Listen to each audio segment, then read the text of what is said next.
Can an easement be lost from non-use? Imagine you have a legal right to cross your neighbor's land to reach your property, but you rarely use that path anymore. Do you risk losing that right just because you haven't used it in a while? That's what many property owners wonder about when it comes to easements and non-use. An easement is a legal permission to use someone else's land for a specific purpose, like accessing a driveway or laying utility lines. These rights are often recorded in property deeds and can last for many years, sometimes even for generations. But what happens if the person with the easement stops using it? Can it just disappear?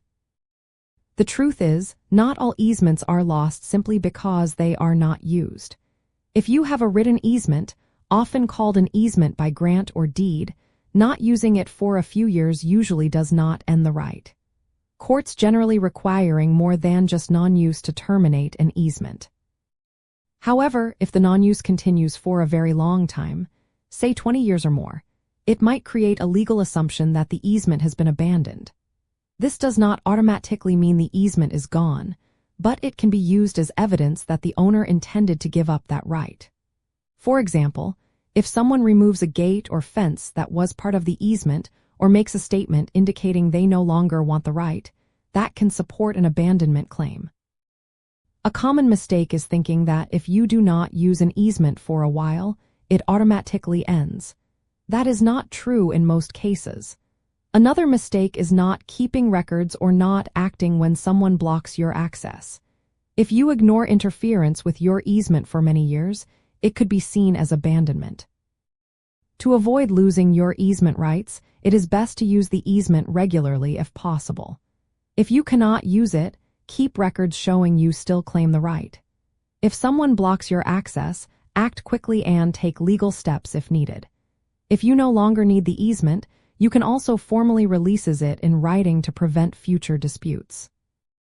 Easements created by necessity, such as when a property has no other way to access a road, may end if the necessity no longer exists. For example, if a new public road is built that provides access, the original easement might no longer be needed. Also, if the same person owns both the land that benefits from the easement and the land burdened by it, the easement can end through a process called the merger doctrine. In summary, simply not using an easement for a long time usually does not cause it to be lost. To lose an easement, there generally must be both a long period of non-use and clear evidence that the holder intended to give up the right. Property owners should keep good records, use their easements when possible, and act promptly if their rights are challenged. Knowing these rules can help you avoid common legal mistakes and protect your property rights.